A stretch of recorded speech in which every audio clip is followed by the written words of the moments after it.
Welcome to the Platform to Perform podcast, the podcast for athletes, coaches, and anyone looking to perform at their highest level. If performance is your goal, we aim to provide you with the platform to perform. I'm your host, as always, Todd Davidson, and on episode 30 of the Platform to Perform podcast, I have Tim Stevenson from the School of Calisthenics. How are you doing today, Tim? Yeah, I'm very good. Thank you. Thanks for your time and having me on. My absolute pleasure. I apologise offline for calling you Tim Anderson in all of the promotion for the podcast, but we'll get that one out of the way. Why do you do what you do, Tim? Crikey, that's a big question. Well, currently I've got a number of different hats within S&C. One of them is with the School of Calisthenics as co-founder, CEO, and probably head of product development within our team there. And then I've got a consultancy contract with British Para Swimming as their lead S&C coach, which I've been with that organisation for 4 years now, since 2016. And still have a couple of athletes that I look after on a sort of a one-to-one basis as well. So why I do what I do, that is, I've kind of got a foot in two camps, I guess. The calisthenics thing is a bit more of a general population fitness, health enthusiast type audience that we're trying to serve with better access to calisthenics and progressive bodyweight training. And still my real heart of the stuff that I enjoy around S&C and performance training is in sport and athletic performance. So I feel very fortunate in the fact that I get to do both of those two things. And in terms of, this is a question I ask everyone, so I'm not sure how much work you currently do with youth athletes, but if you have a philosophy with calisthenics, strength and conditioning, whatever you want to call it, what is that philosophy, and does it change when you're working with different populations? So for example, your para guys, your general fitness people, or for example, youth athletes? Yeah, good question. Philosophy. You could do a whole hour on philosophy. Let's take it all back down to the real basics. And coaching for me is about people and communication. And I think regardless of who it is that you're coaching, who's stood in front of you, your ability to be an effective coach comes down to your ability to communicate in a way in which is going to create a relationship, build rapport, and effectively a response from the person that you're coaching. So one of the things that I've always loved about my coaching career is it's been quite diverse. I did 5 years at Nottingham Trent University, leading the TAS athletes and high performance squads there. And during that time, I think I probably worked with maybe 30 different sports, because TAS, you can have everything from wakeboarding, golf, horse riding, and then you get your traditional football, hockey, rugby type sports and athletes as well. But I really loved the process of having a group of squads coming in. So it might have 8 athletes in a day, or 4 performance squads back to back, and netball being first, followed by women's football, followed by men's rugby. And you have to be able to coach and communicate to each of those different athletes differently. You have to respect their culture of their sport, the sorts of people that play those sports. And for me, coaching is about, like, how do you get that person to get on board with what you want them to do? How do you lead them towards making an improvement in themselves and enhancing their performance? And if you teach a netball squad like you coach a rugby squad, you aren't going to get anywhere. And those athletes aren't going to step up and perform for you. They aren't going to go and do things that they don't really want to do because they're difficult or they feel uncomfortable doing. So I think those interpersonal skills, the emotional intelligence of training, that's kind of where my philosophy is based. And then if I'm going to go and coach youth athletes, it just becomes different tools. You just use different methods, but the principle is the same. How am I going to create an environment and let's say a performance, because I think coaching is a performance. If you're giving the required amount of energy to get engagement and build intensity or whatever it might be, you can't go in there like just flat and can't really be bothered. You've got to go in there with energy. So, and my wife has seen me coach for pretty much my career. And I used to be a scuba diving instructor, right? So my job was to stand in front of people and help them to have a good time. And I still take that into coaching now. As you walk into a room and you've got 20 kids in front of you, well, you need to be somebody who 20 kids want to spend time with, because if you're not, then they aren't going to do what you want them to do. And your ideas had better be pretty interesting, that those kids of that age group want to have a good time and they want to enjoy it. Nobody, regardless of whatever age they are, enjoys training that's boring. So why would we as coaches give boring sessions? That's not our job. I don't know if that's philosophy. That's kind of philosophy of presentation rather than philosophy of movement. I guess the other angle of that is I just think people should move more. If you can move in more ways, you have more movement options, and whether you want to play sport or just enjoy life, those two things are of benefit to you. And when you can't move anymore for the purposes of whatever it is that you want to apply that movement skill or movement ability to, then life gets miserable. You can't play the sport you love, you can't go skiing, you can't play with your kids, you're in pain. Like, that's not living. So movement is life, and I enjoy helping people to move better, be strong, and have fun with their training. Yeah, that makes a lot of sense. I mean, I remember a friend of mine who did his master's at St Mary's, and one of the slides that stuck with me was how babies develop movement skills. And as we get older, it's ironic because we literally come full circle. So a baby, for example, might not be able to stand, but it can crawl, or it can, for example, move its neck. And when you get, I mean, for example, my nan, God bless her, towards the end of her life, she literally couldn't squat up and down out of a chair. And you think, well, that for me is massively motivating. I mean, you guys talk about investing in your physical pension. And I think I want to be in control of my body and control of my mind for as long as is physically possible. And then you get, for example, the elderly people towards the end of life are very much like children, where they can't walk without assistance, or they can't come out of a chair. And as you said, movement options are limited and quality of life just disappears. In terms of communication, then, one of the things I love about your brand of School of Calisthenics is everything that you communicate is in line with what I as an outsider perceive your brand to be. So even little things like, if you're part of the virtual classroom, which you guys run online, it's not, for example, workout 1, workout 2, workout 3, workout 4. It's lesson 1, lesson 2, lesson 3, lesson 4. And even little things like, it's not, here's Tim or Jacko's tip, it's, here's a message from the headmaster. So how did you come up with the idea of the School of Calisthenics brand, and where's that grown out of? Yeah, so it started off with Jacko and I just playing around with calisthenics. I kind of roped him into it in the early stages. I've had very briefly my training and sport-based history was as a rugby player. Not a particularly good one, but a very enthusiastic one. But I suffered with I had 2 shoulder reconstructions after multiple dislocations. I don't know how many times I dislocated my left shoulder, but I had 2 reconstructions and an absolute ton of physiotherapy, and none of it had really got me back to a point that I was actually confident with my shoulder. So I was strength training at the time, building my SNC experience, starting my career in that area. And yeah, didn't have confidence in overhead weighted patterns. So I decided that if I could learn to handstand, and that would give me some confidence that my shoulder was stable. I decided that it would also be a useful thing for me to have more kind of skills in that area to be able to use with athletes to create more diversity in training programs, teach them to be more athletic. So I started with it, and I've kicked off with just going, I'm going to do a back lever and I'm going to do a handstand. And I roped Jacko into it because he just finished his rugby career at the time as a result of a head injury, and we just started playing around in the gym. When we were rubbish when we first started, none of us got any gymnastics background, and we were really bad. So we just eventually sort of messed around the gym, got okay, and then people asked us to put some workshops on, because we'd kind of taken what we know about S&C, broken the movements down, and said, well, what do you actually need to be able to do a human flag?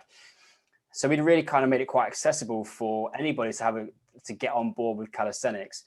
So that the school was kind of theme always came out of, we wanted to educate people, we wanted to make it accessible, we wanted it to be a place where someone could come and learn about calisthenics training, rather than just going on YouTube, watching a half-baked coaching video where someone's going, here's how to do a human flag, and you leaving it going, well, I know that you know how to do a human flag, but I don't know how I need to do one, because our starting points and background and context is all completely different. So what we hope with our training programs is that if you are day one calisthenics or day one training in bodyweight, whether you've got any real kind of history of strength training or skill training before or not, there's an on-ramp for you. You can learn through a human flag using our programs, and we've broken it down to the real components, and then we help you to stitch it together. And the brand piece came about, really, that's kind of my baby, I suppose, in that I want people to have an experience. I think that's where successful business comes, where you have an interaction and almost an unwritten exchange. So when someone comes to the platform, I want our brand to be communicated in a way which is fun and playful. It kind of, some people criticized it early doors because, like, I hated school, so why do I want to come to your school? I was like, well, okay, well, everyone went to school. Everyone's got context of school. And yeah, we very much pinned our colors to the mast early doors and went, we're going to educate you. We're not just going to be a paid for YouTube service. We want you to understand why you're doing, so that ultimately you can write your own training program. We kind of veered. It took us a while to get to the point where we actually wanted to do online programs for general population and the public to sign in and purchase, because from an S&C background, you write a training program for a specific person based on what the adaptation is that they need. And I found it difficult originally to actually get on board with just putting programs out that might not be suitable for everybody who is using them. And that's where that kind of dovetails with, we can put a program out, which is kind of let's shoot down the middle. Most people are going to need these sorts of things, but there are obviously people at different stages who need something different. But if you understand why that program is constructed like it is, and why we've chosen those exercises and what their purpose is, you've then got power to adapt your training program to do more or less of the things that you need to do, and therefore accelerate your progress, which is a responsibility that people who are using our platform are asking us to fulfill. Like an athlete, it's a responsibility to put them in the shape that they need to be in to go and compete. So I kind of see it like that, and yeah, the brand's fun. Like I enjoy graphics and branding and that sort of stuff. So it's just an opportunity to try and differentiate and give people an experience when they came to engage with any of our content. And speaking about creating that experience, one thing I've loved in terms of looking at your guys' work is how you've built up a community and managed to deliver what for me looks like very meaningful experiences. How have you, I suppose, well, one, how have you gone about doing that? But in terms of when you first started the brand to sort of where you are now, how have you looked to advance those community experiences, if that makes any sort of sense? Yeah, we always wanted it to be about people, and to we're currently the language that we're currently using is that we are not bots, we are not artificial intelligence, and the world and digital areas at the moment in fitness is trying to automate everything. Like, it still knocks you off your feet if you ring somebody up and you get through on a call center, you get through to a person who answers the phone. Like, we massively value those things because it's somebody who's wanting to help, and it's not hidden behind 20 different button options to try and get through to actually speak to someone. And we always wanted to build a community, and calisthenics, for anybody who's tried or played around with it, it's just a really social way to exercise. If you're at a park training outdoors, trying to learn to do something, and there's somebody else there training calisthenics, it is almost impossible not to have a conversation about it. Whereas my experience in the gym is there's lots of people in back squats, but not many of them were particularly open to having a conversation about it in the middle of a session. So with calisthenics, we wanted it to be like that. We wanted it to feel like there was a group of people in it together, supporting each other. And it's progressed over time with us regularly running workshops, face-to-face stuff to start off with. We tried to break the record a couple of years ago now, 3 years ago, for the most number of people doing a handstand. The following year from that, we did just a community day, like a hangout. So loads of people came down, we had bars set up, and it's just like, we're humans, right? We're built for connection and community. And I think that was always a really important part of bringing people together. And I think one of the things that Jacko and I are probably most proud of is that there's people who now have relationships as a result of us facilitating a connection, and they inspire each other and they support each other. And when we meet up, they're friends and they enjoy hanging out together. And I think that's as big a part of it as whether you can actually do a human flag or not. Yeah, I absolutely love that answer. And in terms of, we briefly mentioned the virtual classroom, and we kind of spoke about this off air, but in terms of building an online resource, what were some of the problems that you potentially saw with other online resources, be it calisthenics or otherwise, that you wanted to try and address when it came to creating the virtual classroom? Yeah, so it came from a natural evolution, really, because we'd done a series of ebooks first. And we'd kind of put quite a lot of educational content into it. And the way that my brain works is I want to help people, I want to educate them. So we wrote a muscle up book, and we did ring and bar muscle up ebook to start off with. And we're like, keep it short, keep it sweet, keep it to the point. And I was like writing it. I was like, right, Jacko, that's 10,000 words, 15,000 words. And I think it ended up something like 20,000 words, because I put a lot of scientific content in there that's going to be helpful for people if they want to engage and learn from it. But we wanted to flip it to an online platform because it just gave us more options. We could create more content. We could put content in there in a central holding point where people could have access to more stuff. And then we could actually have dialects and engage with them. The problem with ebooks is someone gives you an email address and you can put them on a mailing list, but that interaction kind of often stops there. And we wanted to continue that conversation and continue to support people if they got stuck. So we shaped it up, and we partnered with a e-learning specialist company. For those people that are interested in this sort of stuff, like the around business side of things, the reason for that being that we wanted to create a minimal viable product, put it out there, see how it goes, because we didn't know necessarily what the engagement or uptake was going to be. So there's no point investing tens of thousands of pounds in an idea that you haven't tested. But the platform that we chose is evolving. It houses our content really well. It doesn't cost us a huge amount of money. So it was a really effective solution. It's not perfect for what we need it for, but it's very difficult to find something which does absolutely everything that you want it to do if you're not going to go and build it by yourself. And yeah, we just started creating the content, and then that was a bit of a skill really in understanding how the platform works. How do you want to present information, and then how you can manipulate that platform to present the content in a way which you want to show it. And as you mentioned before, we've broken our courses down into modules, so there's almost like a progressive nature to them. Start here, do these like 4-week training programs. If you can pass the self-assessment at the end of the module, then move on to the next module. If you can't, here's some tips and things to go back and work on. So we tried to individualize it all the way through so that it was removing those potential hurdles and blocks where people would get to and then go, I get stuck. And that's something we're trying to improve all the time. We've just started doing like 2 webinars every week, me and Jacko, for our members. And like, if you've got problems or you've got stuck, like jump on a free webinar as part of your membership. We're giving you face-to-face contact with a coach, rather than just leaving you to your own devices and to sort of get frustrated and probably drop out of training calisthenics, because ultimately what people are trying to do are hard. These are difficult movements. It's not easy. It's not easy stuff a lot of the time.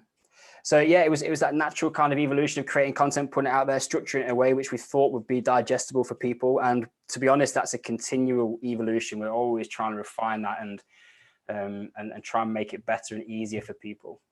And what I like with the virtual classroom setup is, for me, you've bridged the gap beautifully between coaching and training. Like I can't remember whether this was part of the recording we're doing now or whether it's off air. But it sounds like we suffer from the similar kind of mindset where we actually care about the person who's receiving that program and whether it's going to be of most benefit to them, versus what a lot of times you see in the fitness industry, which is, here's my Instagram post, 3 sets of 10 of this, and this, off you go. But with those webinars, with those tips from the headmaster that we spoke about, with those self-assessments, it's actually guided quite nicely, where it doesn't require you to be at an athlete's beck and call every second of the day, but it does provide the appropriate amount of support for people to think by themselves, but also have you guys there at appropriate times when needed. Yeah, absolutely. I hope that's the experience that people have when they use it, that they, and that's the thing, like that's probably where people have got to come in a little bit prepared to do some work. I think some people, our platform is not for everybody, because it's not a necessarily just rock up and follow along a workout. That's why people like exercise classes, right? You don't have to think, you just get told what to do. I think online learning works best when there is a combination and there's a responsibility on both sides to invest in that process. Because you're trying to create something and provide people with a service which is enhancing their life. And we want to make sure that people, as a result of using our content, are equipped for moving their body better, to train in different ways, to have flexibility, to do all of these things which are positive, but to have ownership and control over those things where you don't feel overwhelmed. You need to understand a little bit about the basics of training. And I don't think that if you're interested in your health and well-being, investing some time in learning a little bit about that is a really significant and valuable thing to do. See it as a hobby. Like you would learn how to cook better if that was your thing, or paint better. Well, if you enjoy training, learn how to train better, because it will make you better at it and it'll make your life better as a result. Yeah, and it's almost one of those ironic things where you talk about follow along workouts and people are like, oh, no, I just don't have time, just tell me what to do. And you're like, yeah, but by learning this stuff, if you're going to do it regularly anyway, by learning it, that's an investment of your time, which then allows you, as you said, with cooking, you can then cook more nutritious meals, cook in a more efficient way, make it taste better. It's the same with training, but it's one of those things I have to appreciate that not everyone is going to care about the minuscule details the way that, for example, we as strength and conditioning coaches, performance coaches might care about it. Yeah, absolutely. In terms of needs analysis, you mentioned about you and Jacko using your strength and conditioning mindset to break down these movements. How do you start then if you were to say, talk to me or somebody else about, let's say somebody says to you, oh, I want to do a human flag, I want to do a plunge. Where does that needs analysis start in terms of, and I'm sure you probably hate this question, when someone's like, with no context at all, by the way, hey Tim, how long till I can do a plunge or a handstand or whatever? Yeah, Jacko normally does a good job of flipping this one back. And he often will challenge them back and go, why does it matter how long it takes? Right? We get that question all the time. How long to a handstand? And we try to stop people from focusing on how long it's going to take, because everybody's journey is going to be individual. I saw during lockdown, there was somebody advertising on social about handstand in 30 days. And I'm like, ridiculous. Like you cannot sell that, because it will take some people 2 years to do it. And it's a lie that you can do. You've got a one fit program that anyone can do a good handstand hold in 30 days. It's a long process.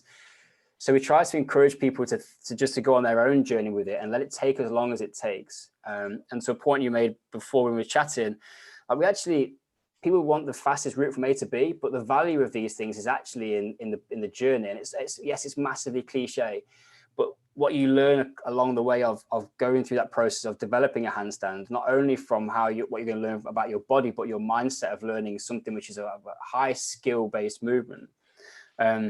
That's massive. Like the value of that is way more than whether you can take a photo and put it on Instagram.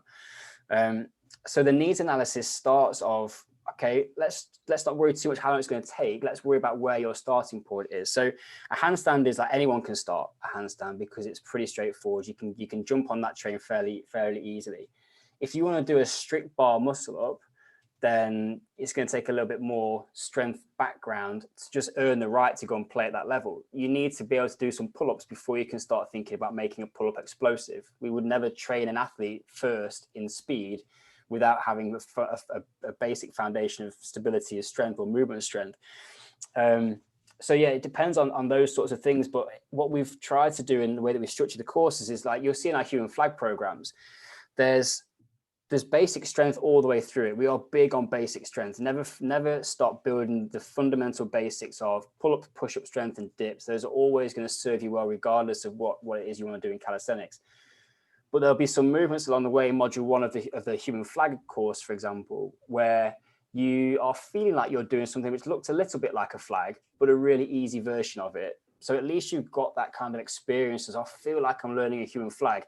But the emphasis of the training is on actual basic strength development. And can you get your pull-ups up to a decent level so we can then go and start to make them a little bit more explosive? So that's typically just directing people to find out, like, try a few things, let's see where you're at, and let's see where you need to go and spend your time. And that's the challenge of doing that in a workshop versus doing that online is a bit different, or face-to-face versus online.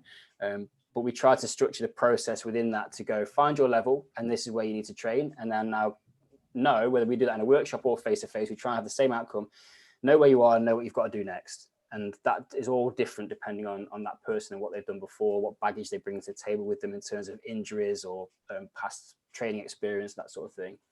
It's funny as well, because we were chatting offline about the difficulty of things like Twitter and trying to answer something productively 140 or whatever the character limit is now. But it is funny because you see videos like this all the time on YouTube, and it's like, can you do 10 pull-ups? Then you can muscle up. And I think, obviously, we both know it's never as straightforward as that.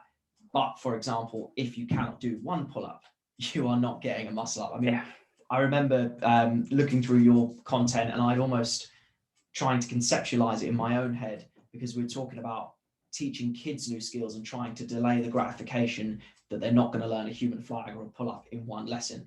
And I almost imagine it as a sort of an inner circle, if you will, and then it's all right, can you learn the pull-up, the push-up, and I don't know, the hollow body hold or whatever core exercise?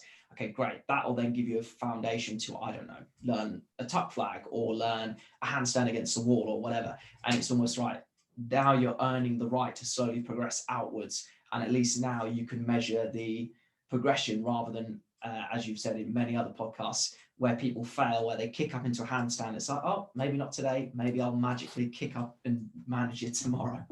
Yeah, there's a little bit of that in there. I mean, like there is one day when you're just going to do something for the first time, and it's going to probably be a little bit of a surprise when it happens. But we use the phrase all the time: earn the right to progress, and that's the crux of it. Like if you have to earn the right to progress in calisthenics, you can't cheat it. Often people try, but they'll try and jump too far ahead because they probably are driven by their ego and think that they're better than they actually are, and then they'll spend some time investing it doing stuff which is way too difficult for them. And they'll have to come back ultimately, build the foundations and progress it back through.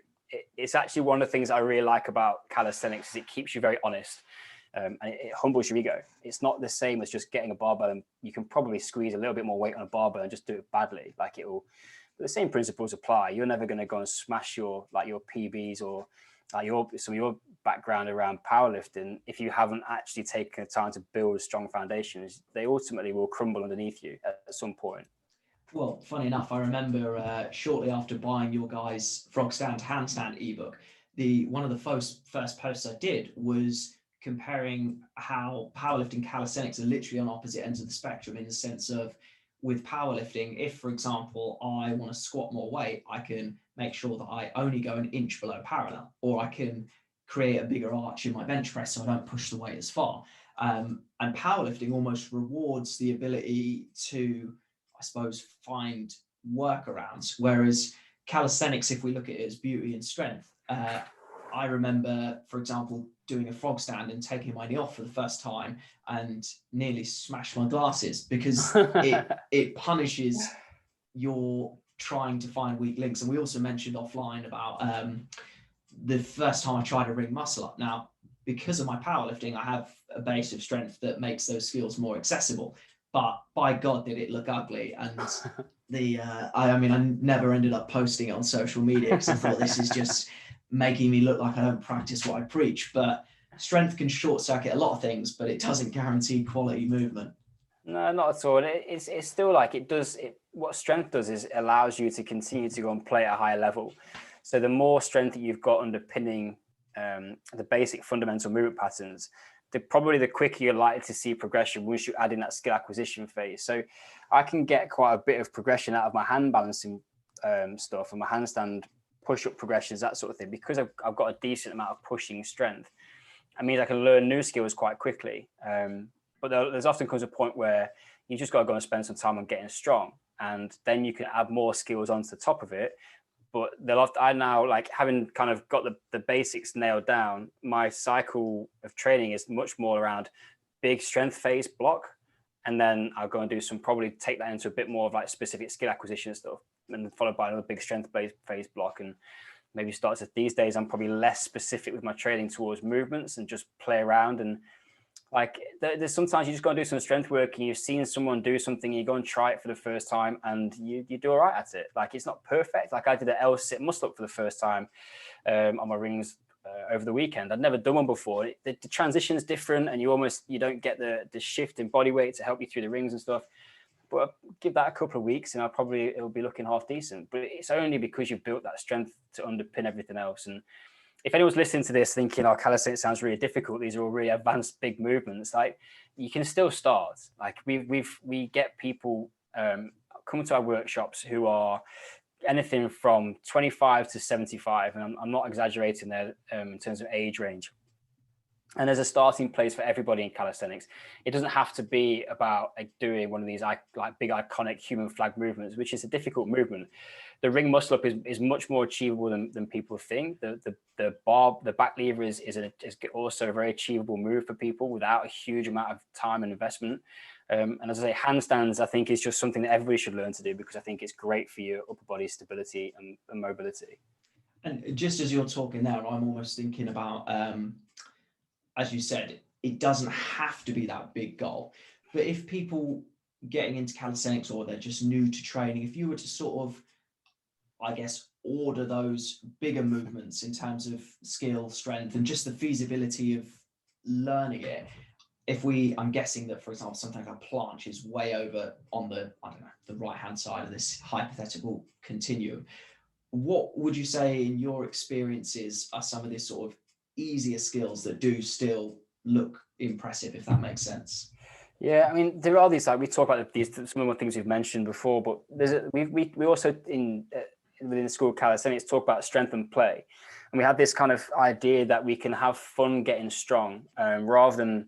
I mean, one of the things that was attractive to me about calisthenics was I spent years doing dumbbell bench press, incline, decline, dumbbell rows, single arm, all that sort of stuff, and it's ultimately it's just the same. It's the same stuff, just done slightly differently. And what I was doing was going into the gym and going, oh, should I do 5 reps or 10 reps today? Like, what's my program? I do 2 weeks of max strength, get bored, and be like, oh, do you know what? I'm going to do some hypertrophy. Like, I was bouncing around because it was just more of the same. I mastered the movements in the gym, and there was nothing else for me. I could Olympic lift, and yeah, you know, it gets to that stage.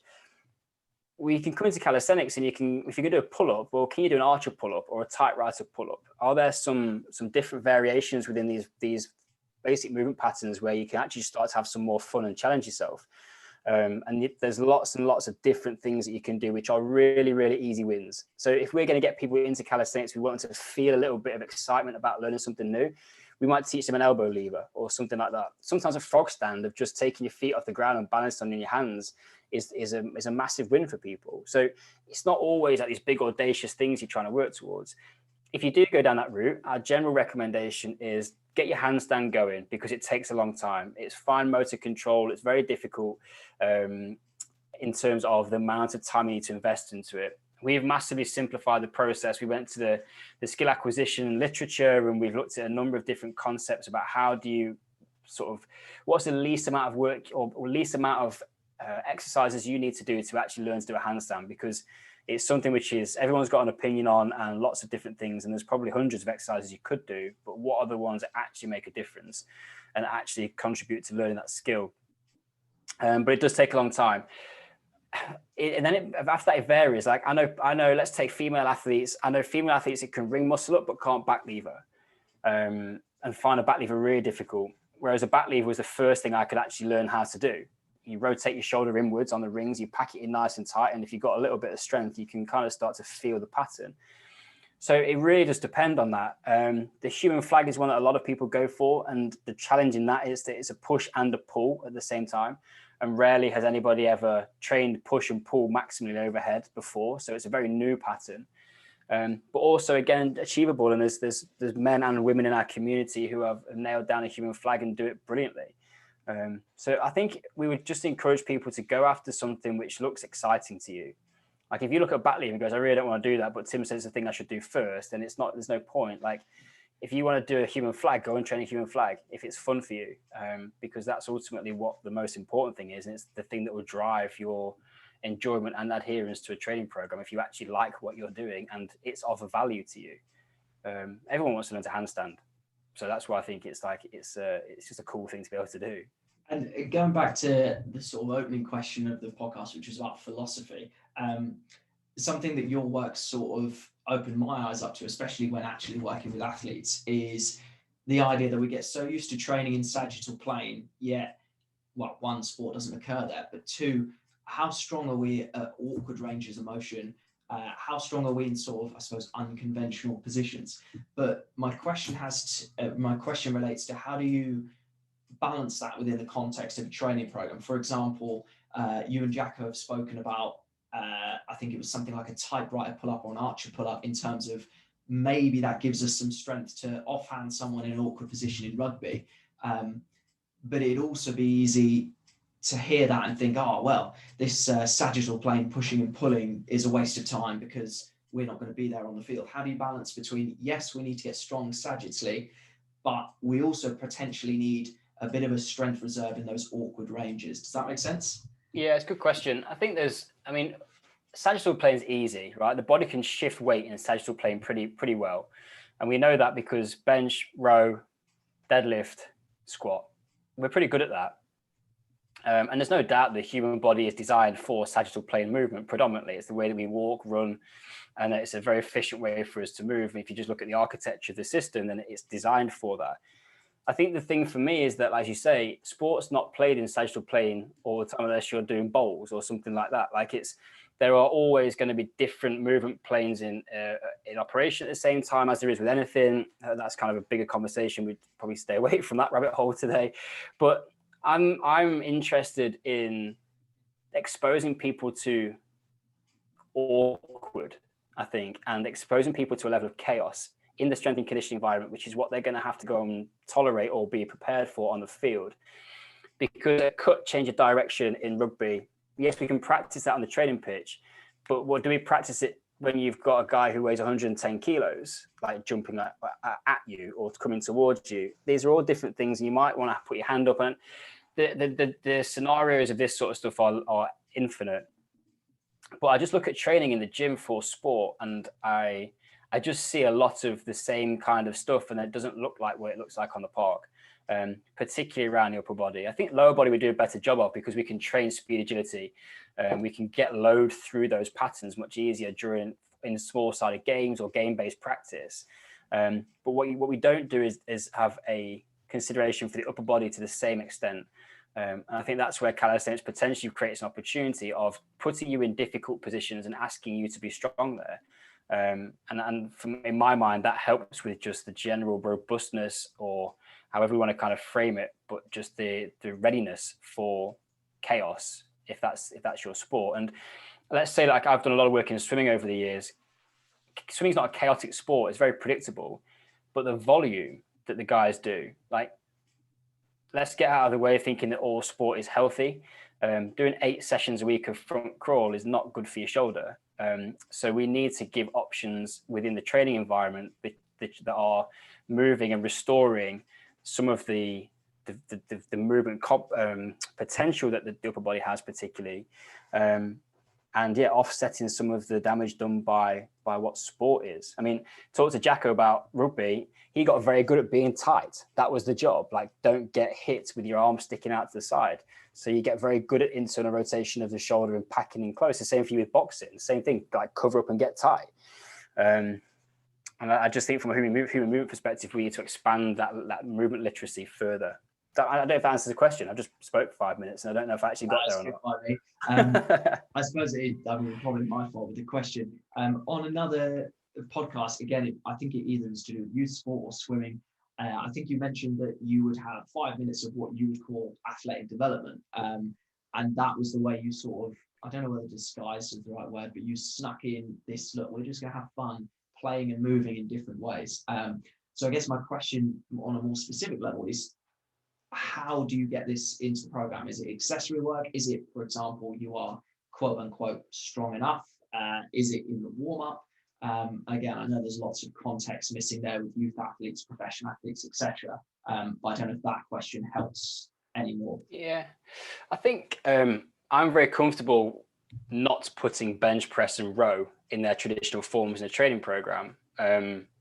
So I've done quite a lot of work with wheelchair racers before, and a planche-based pushing position is almost identical to, or is probably very close to, maximizing the potential transfer of training from an S&C into a race chair position. We can get the shoulder forward. It's an extension type pattern. So we used to I would just put in planche type pushing movements into a training program. And that would be our push movement for that session. I would still use bench press or dumbbell chest press or whatever it might be during certain phases. But during those phases of a training program where I wanted to create some complexity in the early stages and build some of that foundation, stability, strength, if I wanted to start to connect the kinetic chain together a bit more, where I'm forcing or creating an exercise which forces the shoulder and the hip to actually be connected and, let's say, in inverted commas, talk to each other, or at least work together. That for me is massively important, like integrity of the kinetic chain and efficiency of the chain. Whereas you don't have to do that on a bench. You're lying down, like there is no need really. And we can talk about it, we can coach it, but it's a very, very different challenge to having to try and balance, or I'd use an exercise like put your feet in a set of gymnastics rings, lean forward into a planche position, and then let's go through a push-up position. So I'm creating connectivity through the chain, transfer of forces through the chain in a sport-specific movement, and it's not easy. If that gets easy, then we're going to go and do it, and we might change the complexity of the exercise by the amount of forward lean. We might put you on parallel, so you're now working through a greater range of movement. I might stick a weight vest on you, but I can use the same principles of that pattern and the kinetic chain approach to an exercise where I think I'm putting more ticks in more boxes than just a pure force output conversation, which I'm probably focusing on from a bench press. As I said, it's not that I don't use those strength-based exercises, but I'm very comfortable not putting them in a program and putting something in which looks a little bit more connected, a little bit more complex. And one of the reasons for that is I trained a guy called Rich Whitehead, who was double leg amputee. We've been through probably 5-6 years of training together, done a lot of strength work. He's a strong guy, but he would deadlift on a box off his knees effectively. One early season, so our September to Christmas window, we did no dedicated strength-based training. We just looked at motor control, movement pattern optimization, starting to get him to move with more stability, with more control, more connectivity through the chain. And the philosophy around that was, I'm not interested in how much force you can apply. I'm more interested in how efficiently you can apply that force. So that was the kind of the objective of that block. We came back in January, having done no deadlift work with any real strength focus. And he'd gone from a 200 kilo deadlift for 3 to a 220 kilo deadlift for 3. So we're already talking like pretty high end volume or intensities at sort of 1 to 3 rep maxes. We put 10% on his deadlift from not deadlifting. I'm like, there's something here with optimizing how the system wants to apply force. And if I make the system more efficient at doing that, I get force application actually like at the same time. And now what I'm going to go and do is I'm now going to go and put some more intensity work on top of that more stable and connected system. And I'm going to go and take that even further. So I'm eking out my law of diminishing returns. I'm getting a little bit more from that top end by taking some time to upgrade the system.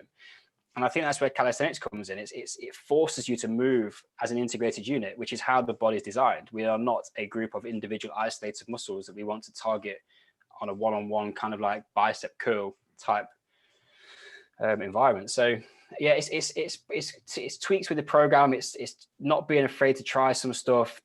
Like there's that kind of, if you're not sure about any of this and you want to start using it in your program, so stick to 80% of what you know works, but put 20% towards playing around with some stuff, because that's how you're going to test it, see if it works, and evolve your programming.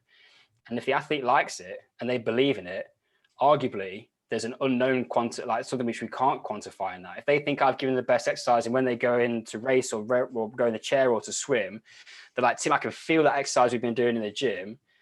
Well, like, who am I to say that is the best, that's better? But if the athlete believes in it, there's a value there that we will never get to quantify. I mean, I think that's a brilliant answer. I mean, I've just double asterisked and underlined it just because it's relevant to a lot of what I'm working on at the moment. We spoke offline. I said that with, for example, my overhead squat, to a lot of the untrained eye, people think, oh yeah, that's pretty good. But sent it to a coach that I used to intern under, and he's like, right, you need to fix this, fix this, fix this. Anyway, tried the corrective stuff that he's recommended. And then that's about, I don't know, 10% of my program. But all of a sudden I can feel different muscles working in my powerlifting training. And in my head, I'm like, he's a genius, it's working. And I said, whether or not that is the case, because he even admitted to me, look, this might help you, this might not. But already I'm thinking, oh, my body feels like it's moving differently. Therefore, I'm perceiving that this is a good thing. And therefore, when I start, for example, benching again or competing again, psychologically, that's going to do just as much for me as the potential physical outcome, as you've mentioned, sticking 20 kilos on a deadlift minus any sort of deadlifting work. Yeah, no, it was a bit of an eye-opener for me, and it's something that I've stuck with. That's coming off a place of a guy having done a huge amount of strength work. It's not the first thing that I would do in a program, but there are ways then to start to, how do you evolve and how do you get someone stronger? And then the question of how strong do you need to be comes up. Well, in track sprinting, there is going to obviously be a limit of how strong you need to be, but how much force can you put into the ground? Like, more is generally going to be quite advantageous for you. And it's funny just listening to you talk about Rich Whitehead's progress there. I see a lot of, and we were talking about the difficulty with social media and not reading too much into a tweet or something. But I see, for example, some examples as calisthenics, and it'll say, oh, if you improve your, I don't know, handstand push-up, your military press will get better. And I'm like, well, there's a lot of context missing there. Like, you're assuming skill acquisition is the same in both. You're assuming that you can drag and drop one. And yes, there's going to be transfer, and strength is quite generic. But I'm also thinking, how strong was that athlete in the first place? Like you saying, Rich is deadlifting 200 to 220. I think, wow, now I'm listening, because my best deadlift is 220 and I've got a lot more mass than Rich. But then equally, looking into the context, you could say, well, what about range of motion? What about previous training history? It's so easy to be like, oh, this is the holy grail. It might be, it might not be.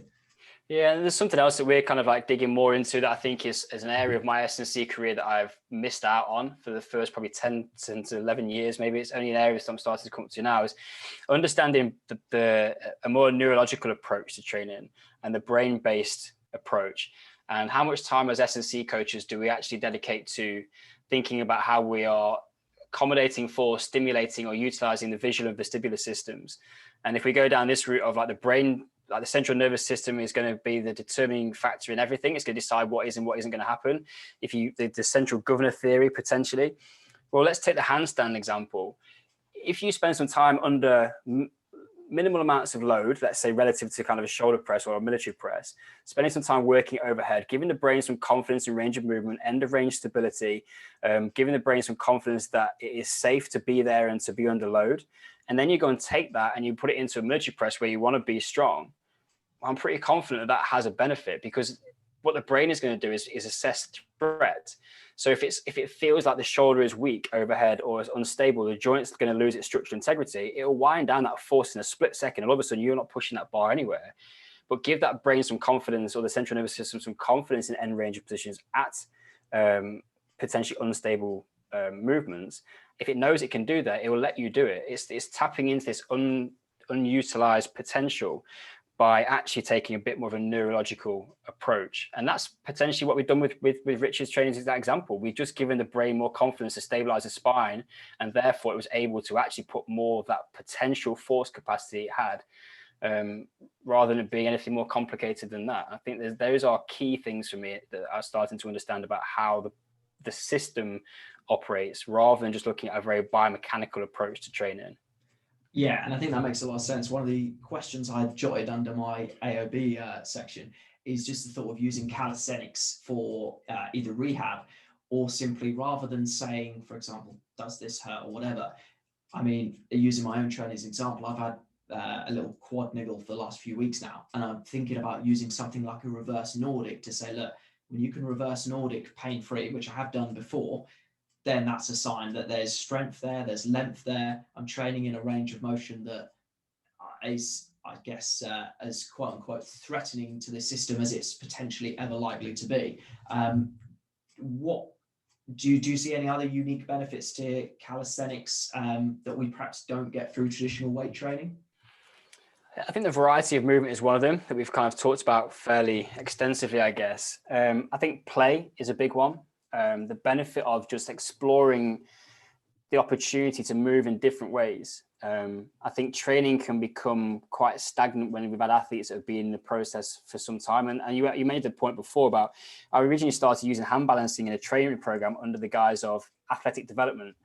And the communication to the athlete was, we're just going to learn to move in different ways. We're just going to do something we can't currently do. And they flipping loved it, because it was just this guy called Ollie Hind who I started it with. He was a swimmer.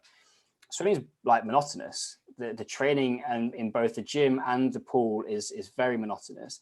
So bring him in the gym and just give him some variety. He just loved it. And again, let's think more holistically. What does the brain think about that? Like, it's having an opportunity to play with something new. I'm very confident on this one, that particularly where you've got sports with a high amount of repetition of the same movement patterns, there is a benefit of bringing in movement challenge, which just lights up the brain to learn something new, because it's just different. It's a new novel stimulus, and overload doesn't always need to be in the form of can we put more weight on a bar. I think overload can be in a form of athleticism and complexity, and starting to just crawling or whatever it might be. It doesn't even need to be complicated. So I think that the play is one thing, and the enjoyment of that process is another part of where calisthenics potentially has a role to play. And I also want to go on record in this conversation of, this is not me saying that calisthenics is the magic bullet and ditch everything else. This is part of what I would see as a structured and progressive training program with a utilized within specific phases for a specific outcome, if we're talking about an athletic population. And that specific outcome could be just capacity or fundamental strength or whatever you want to call it, stability, neuromuscular control, enhancing the chain, whatever it is. And we're not a million miles away from what Franz Bosch would talk about with some of this sort of stuff. Like we're talking about similar sorts of principles of adding range and a certain level of unpredictability into strength training. Yeah, there's probably a couple of thoughts there. I'm just cognizant of anyone watching this on video that my lights seem to be going mental, so I'm just going to turn them off. But if we suddenly get cut off, my whole electricity in my house has gone down. Just give me 1 second.